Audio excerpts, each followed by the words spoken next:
If you're driving, please remember to use your car's Bluetooth speaker while listening to the AM Drive. Sports talk is not worth your safety or the safety of others. Grab your popcorn and sit back.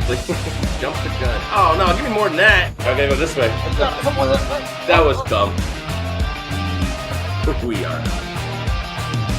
How could I tell you when nobody wants to? Ill-fated words I will choke. Happy Action Monday to everyone in the sports universe. It is January the 16th, 2023.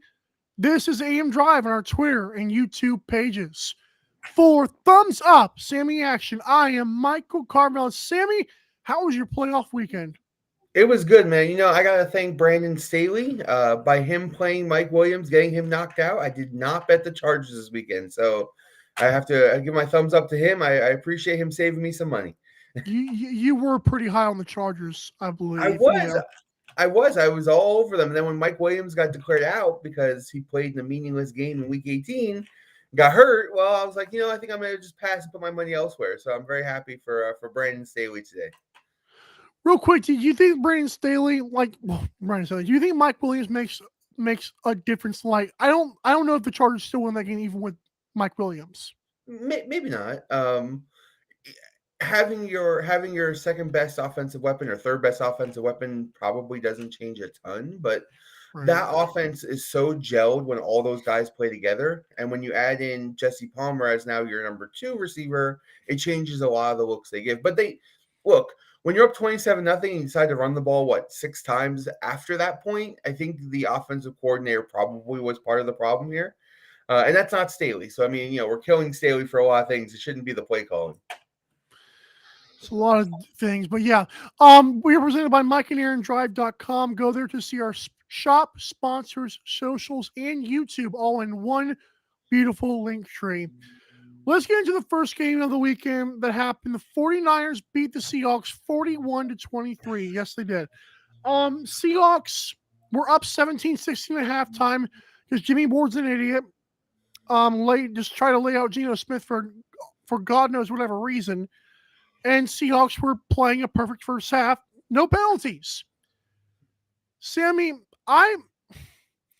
first of all, Brock Purdy was sensational. I'm not going to lie. The second half, he was really, really good. Even people talk about the system was geared toward him. I think he made a lot of good improv throws. But I believe the Seahawks offensive line penalties was what really did them in. I think Geno played well enough for the Seahawks to come back and win. But the problem is they just kept on getting behind the sticks early on drives in the second half. I think that's what eventually lost them the game. But Brock Purdy was sensational. Yeah, I mean, Purdy made some great throws, some amazing plays on his feet. And you see the difference between how advanced Brock Purdy is when you watch a guy like Skylar Thompson play, which we'll get to that game later, and how organized and how he gets him in and out of the huddle and how he takes control of the huddle. And like all that stuff is what makes him something special. And the throws, I mean, they all can throw the ball.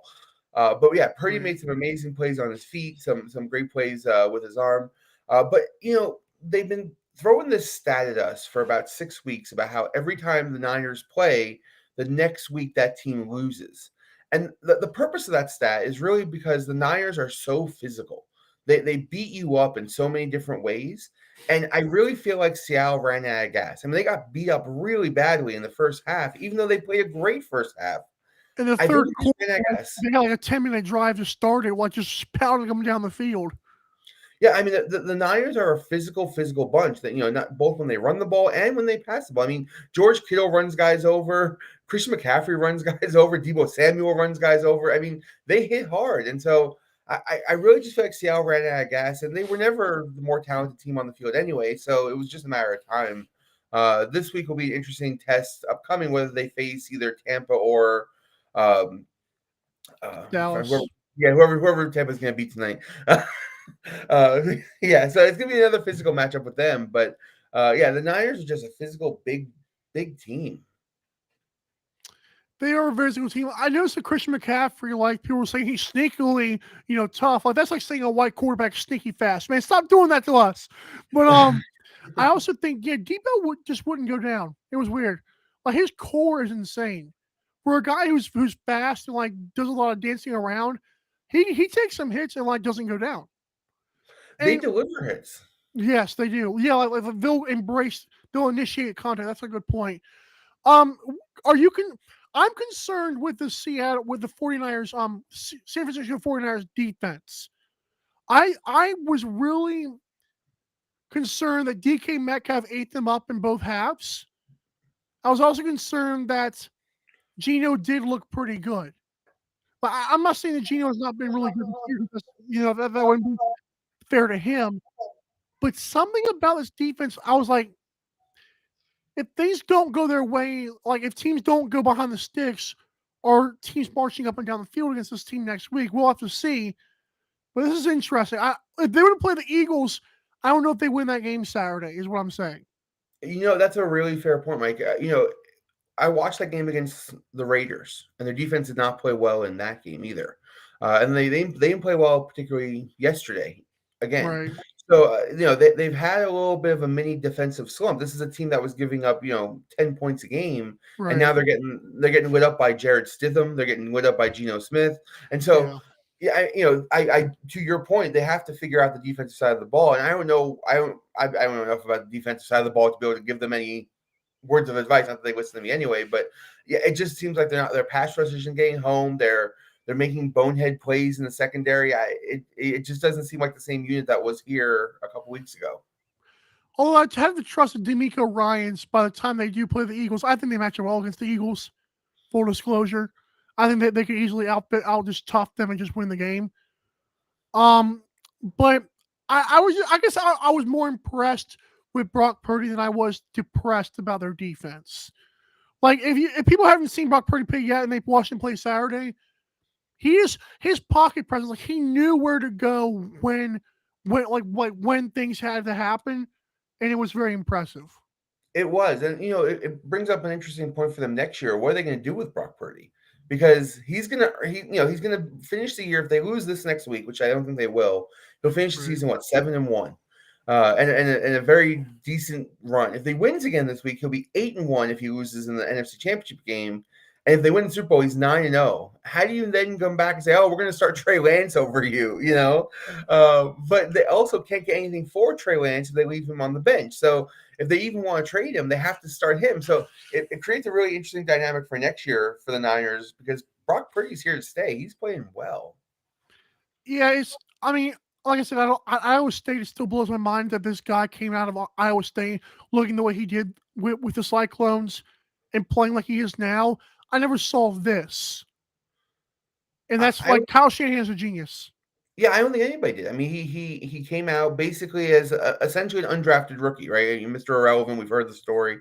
The guys like him are supposed to be practice squad guys, right? They're supposed to be guys who work their way up years and years and years down the line. Yeah. Yeah, they don't generally become starters. I mean, that's why the Tom Brady story is so special, right? Being a 6th-round pick, you're generally not going to be a starter, and certainly not a good one. And Brock Purdy is just, he's breaking every rule for what quarterback play is supposed to be about because, yeah, I mean, he just has all this poise, all this pocket presence. He makes all the big throws, and it's really impressive. It's insane. It goes to show you how far apart NFL players are compared to regular jocks like us, Oh, well, I mean, I can throw a football, but I don't know if I can throw as good as Brock Purdy. But, I did see something that made me laugh. Brock Purdy does remind me of a younger version of Stetson Bennett. That's pretty fair. You know what, man? Listen. Yeah, because Purdy, I think, was the youngest player to, do something. And I was like, he's only 23. That was interesting. I think he was the youngest quarterback to, win a playoff game. It was weird. Yeah. I didn't know what it was, but it was interesting. Let's get to this game quickly. Well, not quickly, but before we move on for a commercial here. But Chargers were up 27-0, and they won the game. Whoa. What is this? No. The Jaguars came back and beat the Chargers 31-30 after trailing 27-0. Trevor Lawrence had one of the flukiest worst first halves you'd ever seen. But then in the second half, he had one of the best you'd ever seen. Just took control, looked like he was coached by Doug Pearson, looked like he had Travis Etienne. Doug Pearson pulled some quarterback sneak fake, which was I feel like I knew where that ball was going, but it was still pretty funny to watch the Chargers fall for that. because it was kind of like, this is Doug Peterson. You're like, what are we doing? A little sneak he did.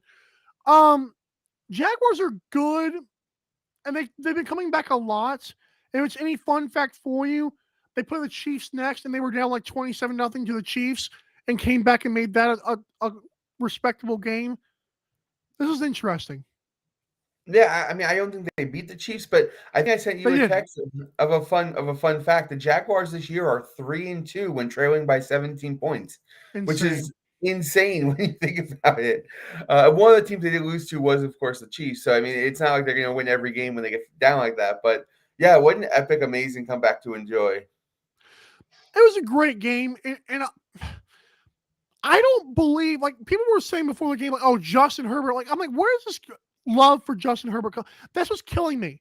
So many quarterbacks are supposed to be on Mahomes and Josh Allen's level. Forget the fact that Josh Allen, we will get to, has not even beaten, his crowning achievement is losing to Patrick Mahomes in a playoff game. That's fantastic to me. He's in the same conversation.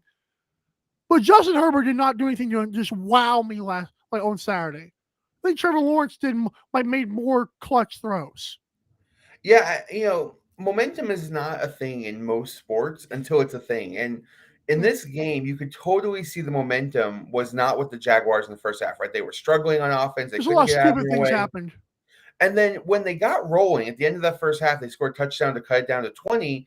You just saw the Chargers just couldn't get out of their own way, right? They were making bad passes, bad catches. Yeah, they couldn't get their defensive line straight. Joey Bosa's getting penalties, and momentum just started to concave on top of them, and they just couldn't overcome it. And look, I think Brandon Staley's a terrible coach. I think he probably should be fired, and I think they would be much better off with an offensive-minded coach to get those weapons out and play. With that being said, I mean, their defense just fell apart. It wasn't Justin Herbert's fault. They bad play calling and bad defense in the second half. They just could not stop Jacksonville. It was insane.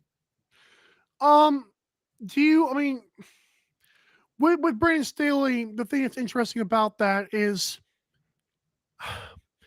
I noticed they threw a lot of check downs and like a lot of short stuff this year.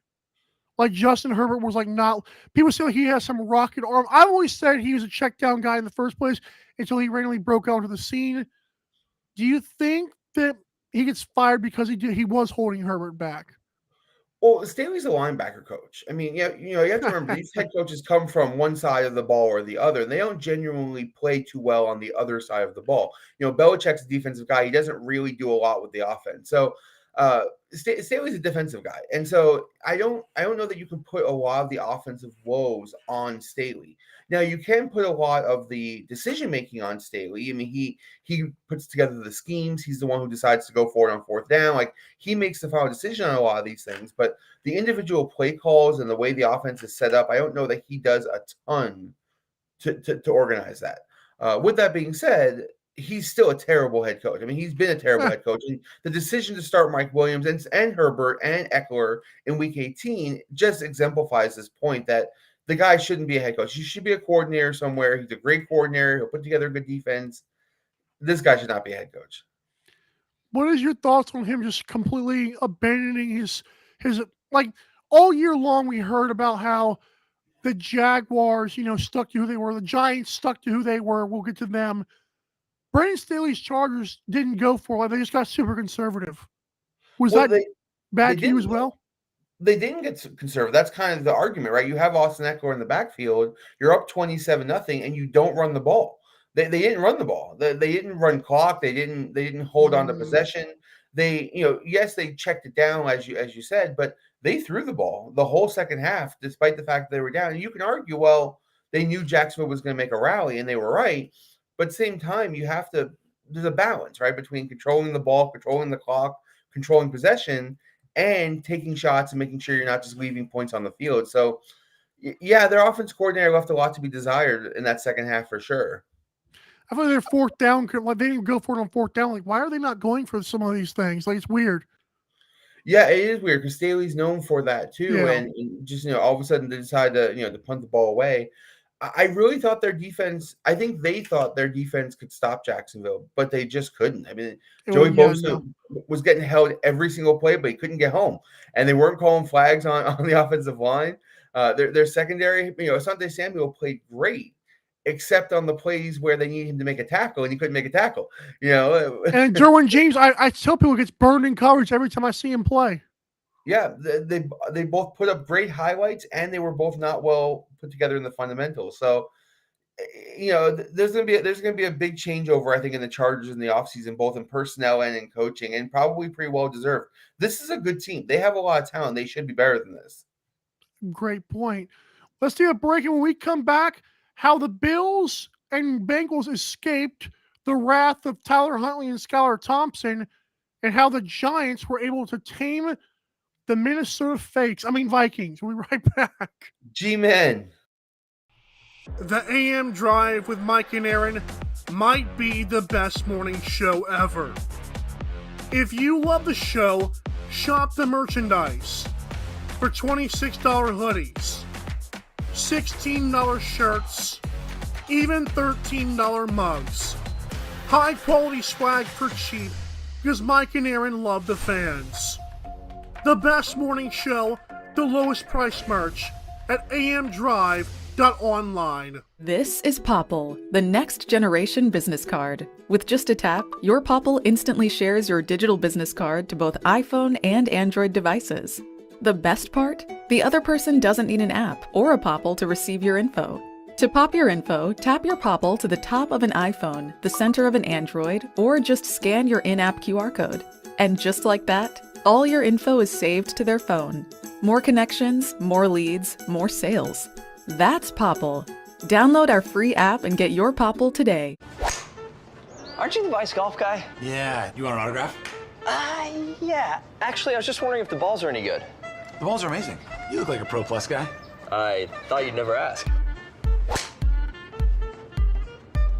It's actually better than my old ball. And it's half the price. Top performing golf ball, half the price. It's almost stealing. Quit searching the globe and get your high-performing golf balls at vicegolf.com. Fanatics.com, the world's largest collection of officially licensed fan gear from all the leagues, teams, and players you love. Shop now and get today's special offer. Fanatics.com, officially licensed everything.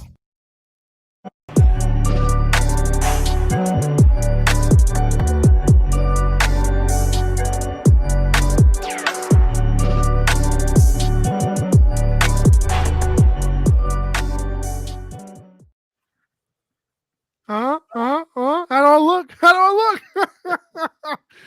I love the logo. And we still have not gotten Sammy his own logo. That's just sad. Welcome back to the AM Drive with Mike and Sammy here on this Action Monday, this playoff hangover Monday.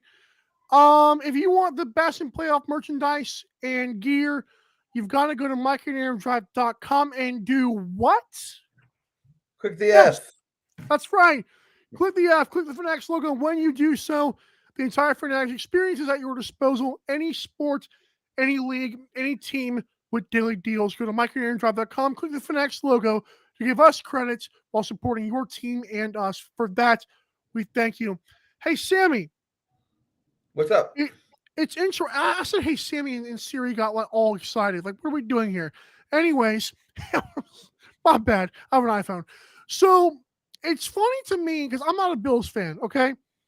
And the reason I'm not is because it's like on one side, New York fans, like Giants, Jets, Mets, Yankees, all those, they're like the most skeptical people. Like they hate their teams and everything's got to change. For Buffalo fans, it's complete opposite. We have the best team in the world. We're fantastic. We're just going to win the Super Bowl. They've been Super Bowl champions since last year started. It's insane. Unfortunately, I told you, I believe last Monday, I told Aaron on Friday's show, Dolphins with Tua beat the Bills and then came down to a last-second field goal in Buffalo in the snow when they couldn't play in the snow. And I was like, if only they had Tua, and I feel like some people laughed at me, and yet Skylar Thompson almost gets it done. What was your thoughts to not only the Bills not almost losing, but Josh Allen throwing 2 more interceptions? You're right. I mean, Josh Allen was the reason this game was close. I mean, he's such an interestingly frustrating player to watch because on one drive he'll look absolutely Mahomes-esque, right? He'll Yep. make these amazing throws. He has this unbelievable arm strength. He'll get away with his legs, and he's just incredible. And then the next possession, he'll look so terrible. I mean, he'll make a bonehead throw, or he'll mess up a read and overthrow a guy. I mean, there were so many throws in this game where I'm like, what is he doing? And yet they find a way to win, and they love him. Like, you're right, Bills Mafia is probably the best fan group we have in football. But the whole Hamlin thing about him coming back and the emotional boost he's going to give was all overblown, right? It was overblown last week too, when they were all ready to play for him. They come out and it's 14-14 at halftime, right? So I think we can move past the narrative that he's inspiring this team. That's not it's annoying, yeah.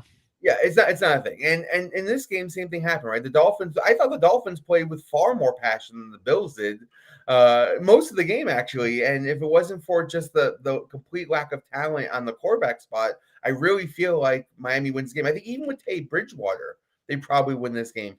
But they burned all their timeouts got burned because Skylar Thompson couldn't get the play call in right, couldn't get them in out of the huddle. They had 2 or 3 more delay of games because he couldn't get them out of the huddle. I mean, there were probably a few more the refs missed where he was basically scurrying at the last second to get the ball snapped. I mean, it's just what happens when you're a 6th round, 7th round rookie and you just don't get a lot of reps. It's hard to control the huddle.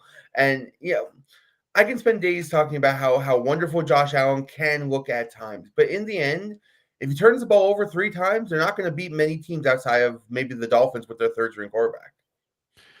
I think, let's see. I'm going to check this out real quick. Oh, yeah, Buffalo plays Cincinnati.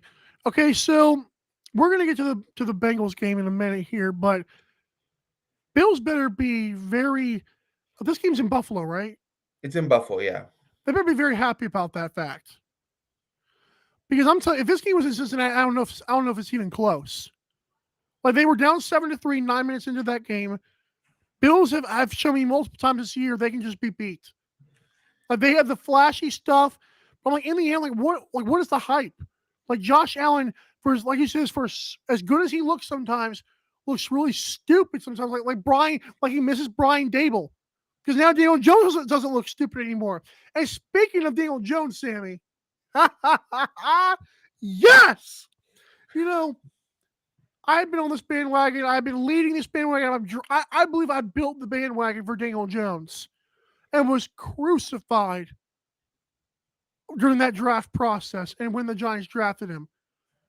I am so happy to say Daniel Jones became not just a playoff winner, the first quarterback in NFL history, not Cam Newton, not Russell Wilson, not Lamar Jackson, not Mahomes, not any of them. This guy, 300 yards passing, 2 passing touchdowns, and 70 rushing yards. No one had ever done it until my guy Daniel Jones did it. Sammy, what is your thoughts on the Giants?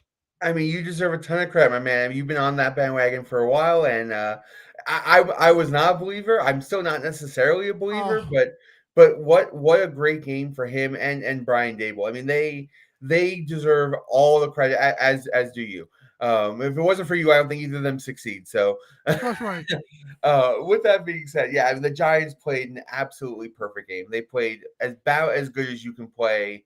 No turnovers, no mistakes. They rallied through the storm. They got past some bad officiating. They got past some drops. I mean, they got past all of the adversity you have to. Never really relinquished the lead. Played just an absolutely phenomenal game. And Daniel Jones deserves a ton of praise, and he has a lot to be proud of. Agreed. I'm not going to toot my own horn enough because I know it's just one playoff game, but it was like I feel like a proud uncle, like a proud cousin. Like, that's my boy. I'm just telling my other guy, that's my boy, man. Give me that. That's how I felt. Although Darius Slayton, I felt about as bad as he did when he dropped. I was like, oh crap! Like, my heart was just crushed. Yeah, I mean, Slayton played a great game. I mean, and here's the thing. All year. They want to. I want to switch sides for a second here. They're gonna crucify Kirk Cousins, and Kirk Cousins, he makes the bonehead throw on 4th and 8, throwing a 3-yard out. Couple of things. One, if he throws the ball 20 yards downfield and it gets knocked down and it's incomplete, we talk about how much heart Kirk Cousins played in that game yesterday, right? He completed 75% of his passes, scored 3 touchdowns against a ferocious Giants defensive line. He played a phenomenal game. And so we want to crucify him for this one bad decision he makes. And it was a bad decision. I'm not trying to say he wasn't, but he played a damn good game. And the Vikings defense did not play a good game. The Vikings coaching staff did not play a good game. And Kirk Cousins was the only guy who probably played a good game. You know, where I'm looking for Justin Jefferson. His face is on milk cartons at this point, 47 yards in a playoff game. I'm looking for Dalvin Cook, right? The Giants' run defense is terrible. They should be running over him 40, 60 yards, whatever it was. I mean, where were these guys? Kirk Cousins was the only guy to show up, him and Hawkinson. So I want to stop all this Kirk Cousins hate, man. He played fine. He played wonderful. That was not his fault. The Giants played better, but he played fine. Had a great year too. He did. Comeback victories. He turned a lot of doubters into supporters at like whatever age he is, which is insane. So yeah, he did about as much as you can do in that game. I genuinely feel bad that he's getting all this hate, although I was hating on him and in that moment as well. Right. Bengals beat the Ravens 24-17 in another game where you're like, man, I just don't know if Cincinnati's good enough. Like, I know Cincinnati's beaten Kansas City 3 times in a row. We understand that narrative. I know Joe Burrow is Joe. Give me a break. Tyler Huntley almost came in and beat this team. And it came down to literally the last possession of the game. Like that number 3, I forgot his name, almost had a chance, almost caught the ball in the end zone. And I'll be damned if Jim Harbaugh or John Harbaugh doesn't go for it for 2-point conversion. 100%, I agree. I would do that. But here's the thing. That Sam Hubbard play, man, I knew it was so electric. That was a clear block in the back, and it took me back to that Patriots and Jets game. But to me, it was even more egregious than that punt return touchdown. How do they not call that on Logan Wilson? I know he punched the ball out, but Mark Andrews is sprinting. He's going to tackle that guy. I couldn't believe that. Was insane. Look, the Bengals won on a lucky play, right? That play is not a typical way you win a game, right? Happens, 98-yard defensive end return a fumble for a touchdown. So the Bengals caught a break, right? You know, one bounce of the ball can go in any direction at any time. It could have gone the Ravens' way if Prochet catches the ball in the end zone, right? These are evenly matched teams, with the exception of Huntley is not as good of a quarterback and can't move the ball quite as well downfield. And with that being said, they were still in the game the whole time. Right. Like you said, going down, about to take the lead in the fourth quarter until that fumble occurs. So yeah, it's hard to say how good the Bengals are. They did not play well in this game, that's for sure. Joe Burrow didn't play well. Their offensive line didn't play well. And that Ravens defense is really good. I think they beat Buffalo, though. I think they have enough to beat Buffalo. And so I'm going to go on record now as saying I'm going to take Cincy plus the 4.5 or 6 or whatever the line is today. 4 right now. Yeah, whatever the number is. I think I just take them on the money line, to be honest. I think they go into Buffalo and they beat them, but you can definitely see some chinks in the armor here. You're right. They are not the juggernaut we thought they were going to be. Quick thoughts on Chiefs Jags. The Chiefs cover 8.5. I think they do. I don't know. It's hard to beat a playoff team by double digits. I mean, we only saw one game all weekend. That's true. That was probably the one. I thought it was going to be the Bills and Dolphins, and that wasn't the game. So they covered. No, it wasn't. It's hard to beat. Now, with that said, the Jaguars have played the Chiefs already, and so they already kind of know what to expect. But the Chiefs, coming off a bye, and Andy Reid off a bye is legendary. I don't know. I'm gonna have to give that one some thought. I don't have an early outcome for that one. Got any bets for the night, Cowboys Buccaneers? I really like the Buccaneers. I think that, kind of similar to the Vikings game, I think Dak is kind of choky, right? Like he doesn't really come through in the big spots. And I think Brady, despite the fact that he'll struggle for 3 periods, if that game is close in the fourth quarter, I would much rather have Brady than I would rather have Dak. I don't know. I think that the Cowboys secondary is so banged up in this game that Brady's going to throw the ball on them, and I don't know how they're going to stop them. I mean, they have no defensive backs; they're signing guys off the street, and so in the end, I think Buccaneers beat them. I think the Cowboys go through another year of saying we had a good team but couldn't get over the hump, and the Buccaneers go to San Francisco, and that'll be a really interesting matchup. I think 49ers would absolutely destroy both of these teams. I think they would destroy the Bucs even more. Because they're just pass rush. If they can get home, would destroy Brady. I'm sorry. The Cowboys, man, Tony Pollard and Zeke are like their bread and butter. I just feel like this Buccaneers team likes to rough it up on both sides of the ball, and I could just see the Buccaneers winning this game. I like under 45.5. Actually, I love that. I don't think this game is going to be a shootout by any means. I mean, I guess it depends on which version of Brady you get, right? So if you get the version where he struggles for 3 periods and then turns it on the fourth, then yeah, the game is going to finish 17-16 somehow, right? Yes. But if you get Brady like last year when he faced off against the Packers, right? Right. I'm sorry, not last year, the Super Bowl run where they face off against the Packers and goes crazy in the first half and they have to hold on in the second half, then you get a 35, 28 game. So I think a lot gets determined in this first period. If Brady can throw the ball and he's not under duress, I think they score 30 points in this game. If the pass rush gets home and he's off his game a little bit like he's been all year, I can see you're under. So yeah, it can go either direction for sure. I'm not sold on either side. Fair enough. You're saying Buccaneers win. I do think if the game is close, I'd just rather have Brady. So if I'm going to put money somewhere, I would rather have Brady to come through in the end than Dak. I just don't think Dak has it in him to do it. He just doesn't do it. And look, the Bucs defense is underachieved all year long, but they're facing the guy who led the league in turnovers.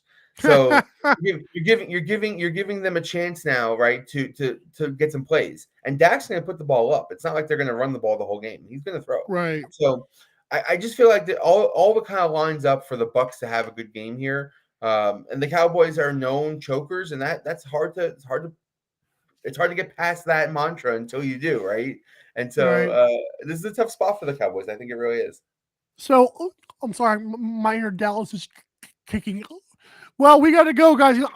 I can't breathe in here. I'm choking again. No, go to MikeandAaronDrive.com. Thanks so much, Sammy. Happy Action Monday, and we'll see you next Monday for more reactions, sir. See you next Monday, my friend.